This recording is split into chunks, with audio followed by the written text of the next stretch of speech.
बीहड़ और डाकू, इनका बड़ा गहरा रिश्ता रहा है, और कुछ बिना लिखे नियम भी, जिन्हें जिसने माना वो ही जिया। उल्लंघन का दंड सिर्फ मृत्यु।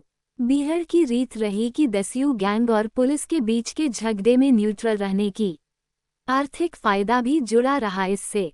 ज्यादातर जो नामी डकैत रहे वो ख्याल रखते जिस गांव में ठिकाना रखो वहां की बहन बेटी को इज्जत दो, उनकी तरफ नजर मत उठाओ। जो ये गलती करता सीधा पुलिस की गोली खाता। कई बड़े दस्यु सरदार इसी गलती की कीमत चुकाए। यही गलती हुई थी भिंड जनपद मध्य प्रदेश के एक गांव में।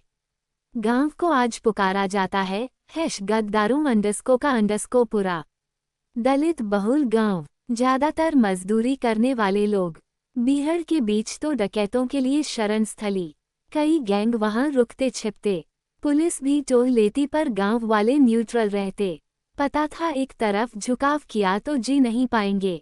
गांव रठिया _ पुरा के बुजुर्ग आज भी बताते हैं कभी किसी गैंग ने हमें सताया नहीं। हाँ, पुलिस जरूर तंग करती थी, पर एक दस्यु गैंग ने नियम तोड़ दिया। वे गांव में रुकते, खाते पीते और वहीं के लोगों से गाली गलौज और मारपीट भी करते। इतना ही नहीं, गांव के युवा लड़कों को ढाल की तरह इस्तेमाल भी करते पुलिस से बचने को। हरकतें बढ़ती गई तो गैंग ने गांव की बहू बेटियों पर भी हाथ डालना चालू कर दिया। निरीह गांव वाले दो पाटों के बीच थे। ऐसे में हिम्मत जुटाई गांव के ही मोतीराम _ जाटव ने। गैंग के मुखिया से बात की और ये सब न करने की गुजारिश की। उम्मीद थी बड़े नाम वाला मुखिया गैंग से कुछ अलग होगा, लेकिन मोतीराम, उनके बड़े बेटे और बेटी को इस शिकायत की कीमत चुकानी पड़ी। अब कि ये कुकृत्य मुखिया के द्वारा किया गया था।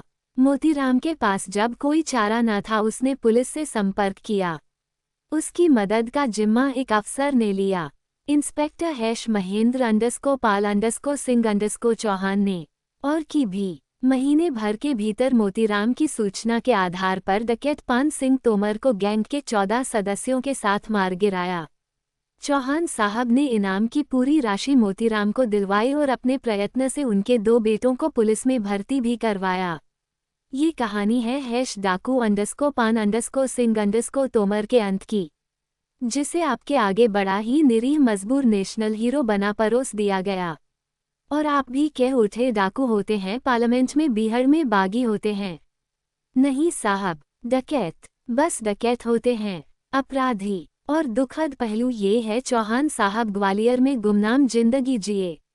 कोई पत्रकार उनका इंटरव्यू लेने न गया, न टीवी वाले पहुंचे। मोतीराम का गांव आज भी गद्दारों का गांव बोला जाता है कि उनकी समाज ने हीरो बना लिया पान सिंह को।